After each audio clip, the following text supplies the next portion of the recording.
everybody. Welcome along. So good to have you with us. So we're going to talk about the game between PSG and Liverpool. PSG winning 2-0 today. You're going to take us through the goals and what was going wrong for Liverpool. Yeah, and we mentioned before how we... What are they? Arrogant on the ball, humble off it. Who's that? You. No, who is that? What do you mean? Do you understand what it means? Yeah. Who is it then? What do you mean? Like we just said, all night. No, is that Liverpool or PSG? PSG. OK, good. But you've said it 10 times. I know. Come on then. Come on, come on. So the big problem for Liverpool tonight was with the back three. They had to change something, OK. We respected that before the game from Arne Slot. But Virgil van Dijk really struggled. So you see him actually stepping out. He looked really uncomfortable stepping out into those spaces. So as the ball comes into Vitinha, don't forget he's a central midfield player. Virgil van Dijk out of his comfort zone, which is normally on the back line, flicked round the corner, and Konate, as I said, really poor as he was all night, getting done there. And then you've got Virgil van Dijk running back here. That is not where you see Virgil van Dijk normally when he's in a Liverpool shirt. And a lot of that was to do with this system and how they played with the system. Very aggressive, man-to-man, pushing out. And then a deflection off him or Gravenberch ends up in the goal. Again, not great from Van Dijk there, turning his back as the shot comes in. We've actually seen that before, whether it was a back four or a back five. But the big one in the back five for Virgil van Dijk for the second goal. Now, this is a problem I think Liverpool have in a back four. The positional play of the centre-backs really worries me. They don't cover enough. So what you've got is Van Dijk, there's the left-sided centre-back Gomez, Van Dijk 21 yards away. He has to come over and fill that space. That's on the left side. Now it comes over the other side. OK, does he cover there for Carragher there? No, he doesn't. Again, he's looking over his right shoulder, and what he does is he looks over his shoulder instead of coming across, and he allows Gravenberch, a midfield player, to slot in to the back five. That happens in a back four all the time when I'm watching Liverpool. You want midfield players in midfield to do midfield jobs. So again, Gravenberch is here. That's where Van Dijk should be. So we've highlighted it on this side of the pitch, and then it goes to the other side of the pitch where Liverpool then concede the goal. So you've got Konate going across, Van Dijk has to follow him. He's fine where he is now, but as soon as Konate moves over even further, and look at Van Dijk, he's more worried what's happening here. Look, he's looking over his left shoulder here, not this space. As soon as Konate steps in there, he has to come across. That is basic play, whether it's a back three or a back four, it's centre-back play. And again, he doesn't come over, and he should be over 4 or 5 yards. And yes, he gets away from Gravenberch, but listen, Kvaratskhelia is absolutely fantastic, but Virgil van Dijk can come across and meet him and cut out the danger. And as we said earlier on, he found it really tough. I've never seen him like that before in a Liverpool shirt. Yeah, very good analysis. Let's take you out to Paris and get some reaction from Peter and Anita, because we've talked about Liverpool and the issues that we saw with them on the pitch tonight, but you guys must have just enjoyed watching PSG and what they could do on the pitch today. Yeah, can I just make a point to Jamie? I agree, it wasn't beautiful football from Liverpool, and the system, it looked at times that a lot of players didn't work well in that system, but they were so compact at the back, and I think it stopped PSG from scoring more than 2 goals. So in a way, in a bizarre way, really, it worked, I think. Peter, I absolutely love you to bits. You're one of the greatest goalkeepers of all time. Liverpool weren't compact tonight, Peter. But I shouldn't do tactics. Oh, Peter, I'd leave it. Honestly, I'd just leave it. Peter, the chances, they were ripped open. They were all over the place. They weren't compact. They were the opposite of that. Yeah. Oh, Peter, please. Do you know what's sitting here? I have to say, Jamie, I mean, I think you're probably a little bit...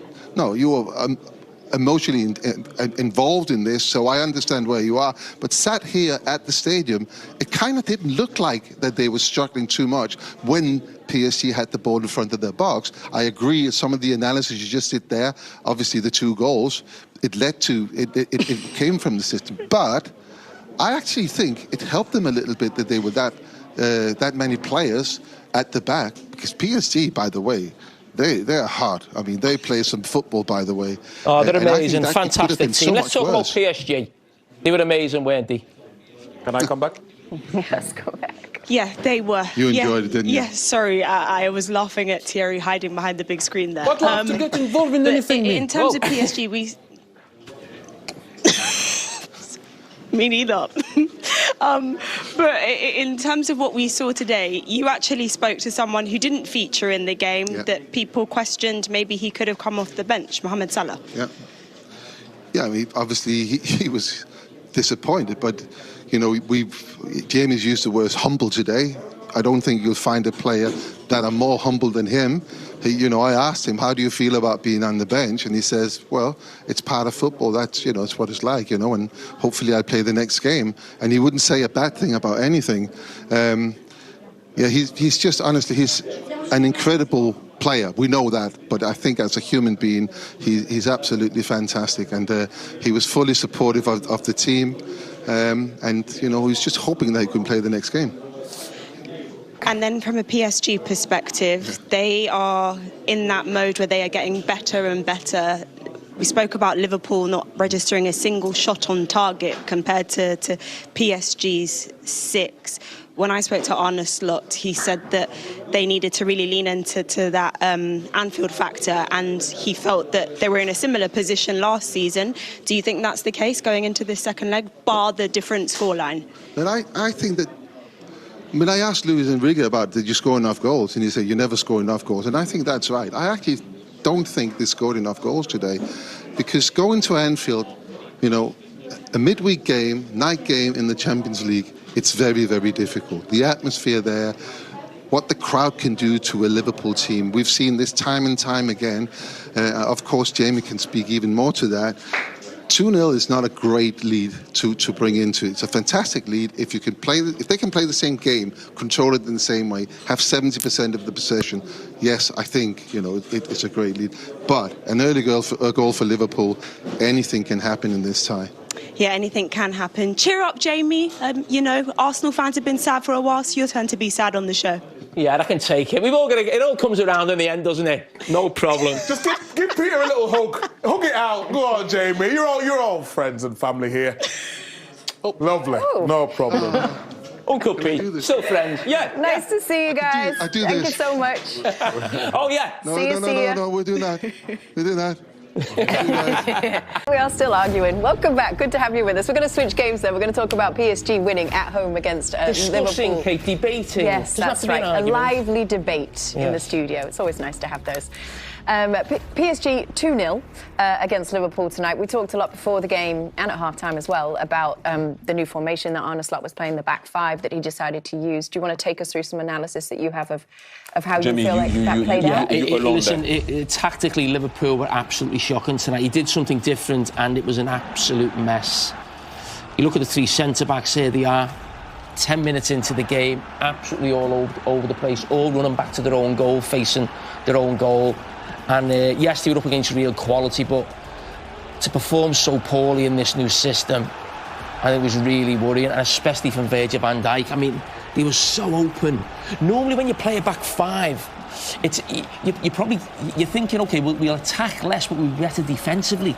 Liverpool were actually more open than they were against Manchester City. I mean, Van Dijk was left for dead there again, and he's really, really struggling in that system there. And the reason why they struggled was because the way they played the system. Are we actually going to the goals now? What am I? Carry on, Jimmy. It's all you. You carry on. Yeah. And listen, they've been caught out initially.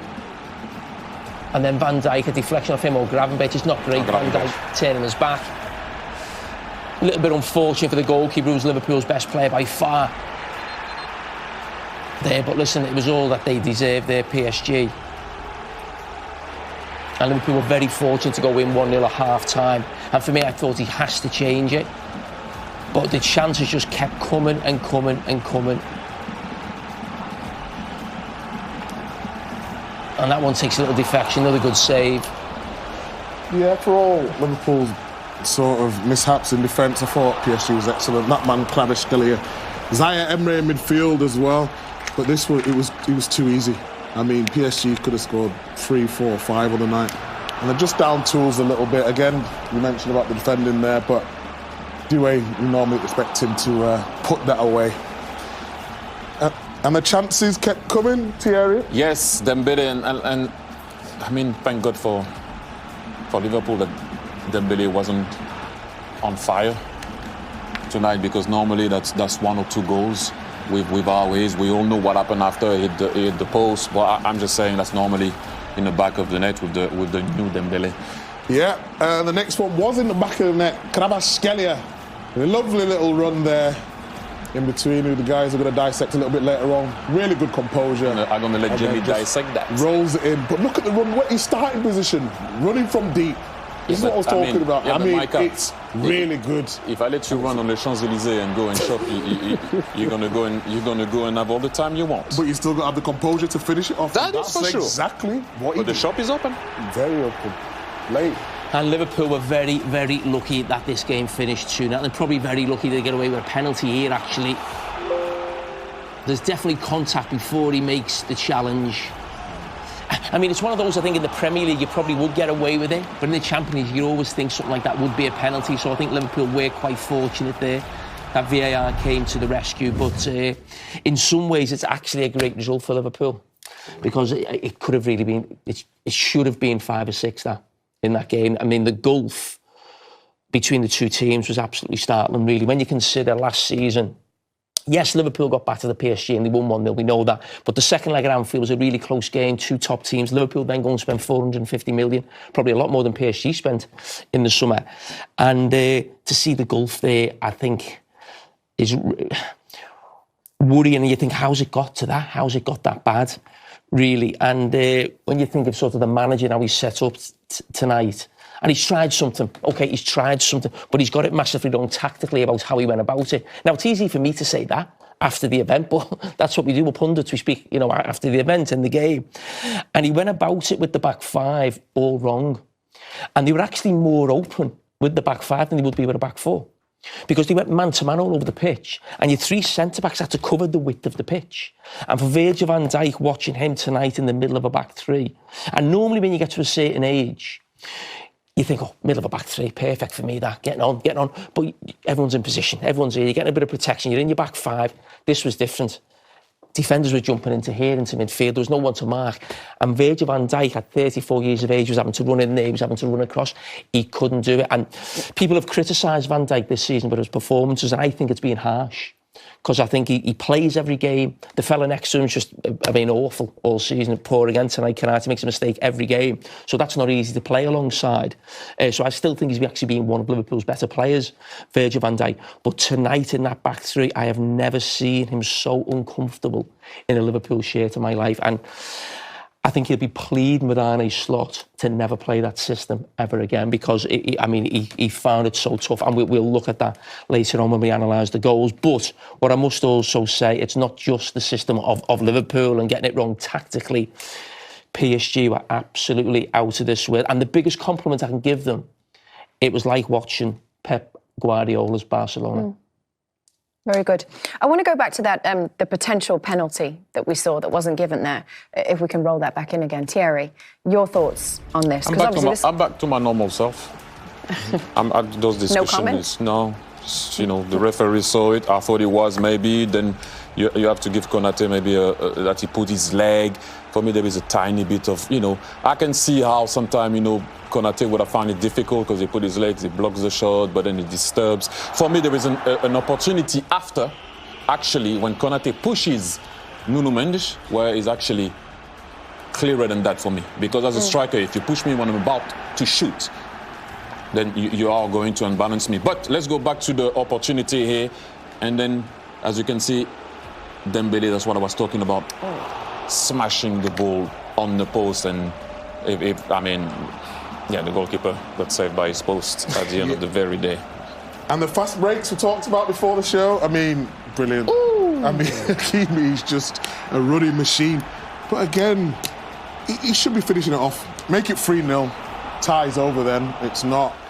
He takes a touch, and maybe he should hit it first time, but Hakimi again was outstanding. Maybe it's a little bit behind him. He don't want to go with his right foot, tries to go on his left, take that extra touch. But it wasn't meant to be.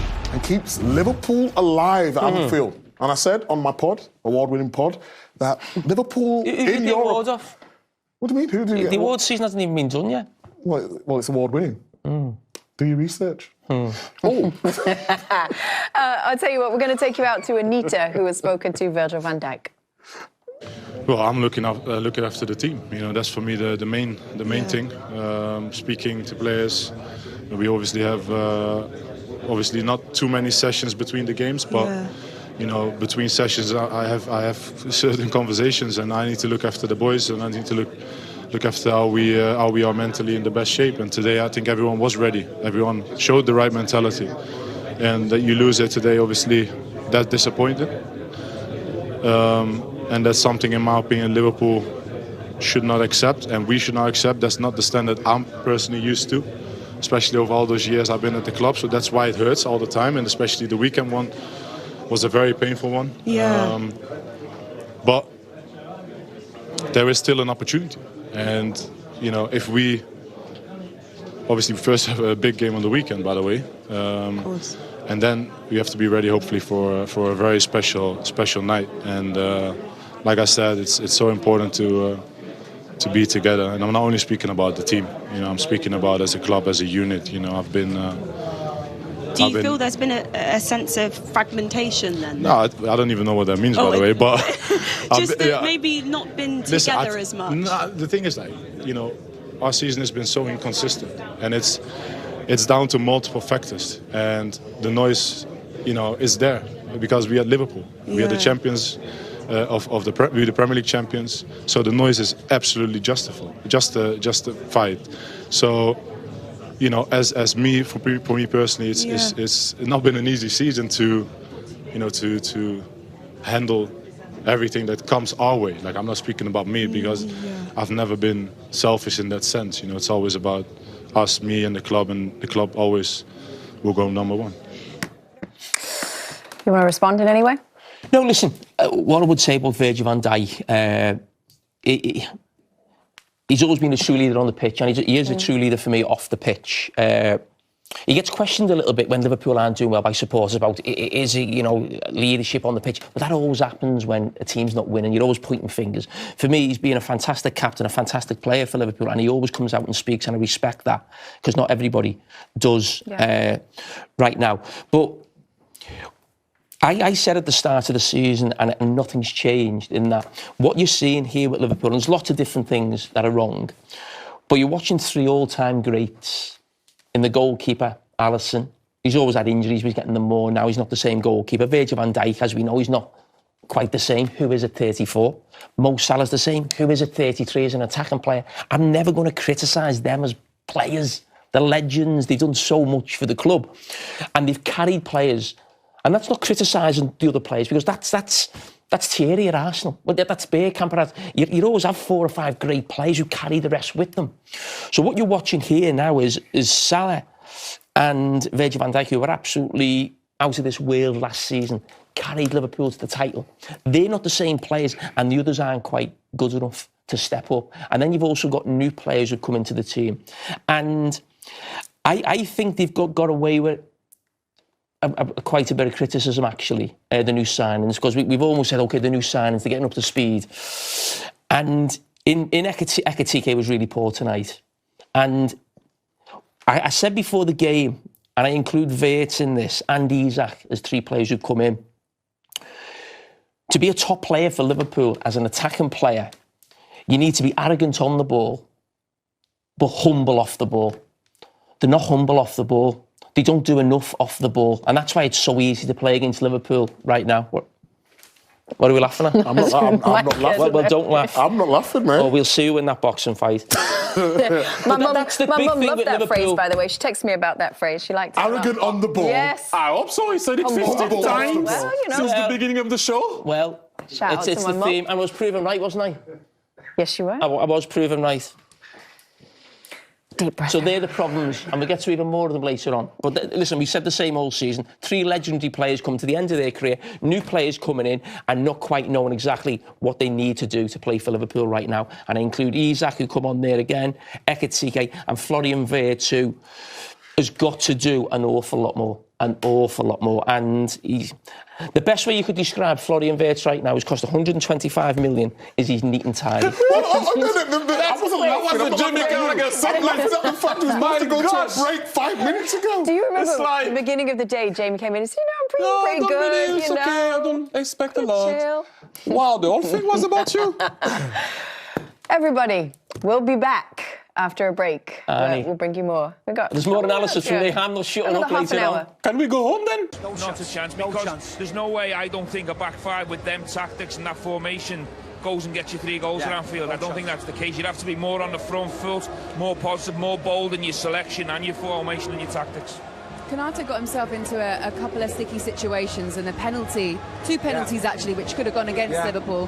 He was kind of lucky that they didn't, but we'll go over them analysis-wise. He did find himself in a bit of trouble though, Maka. He found himself in a lot of trouble throughout the game because of the formation they played, and you see the manager was on the side telling everybody to push forwards. Konate was being overly aggressive going forwards into the middle of the park and getting caught over his head. He's not used to doing that. So I think they were asked to do that. They were asked to go man-to-man and follow people into certain areas. I felt for them. I did at times. I felt for a lot of them because they're going in half-hearted because they know that the danger's over the top with them. So he got away with it today. But as I said, I didn't like the way they played. That formation took something from them up top. 2-0, fine, but they need to be more threatening than that. Okay, let's pick the bones out of our game here then.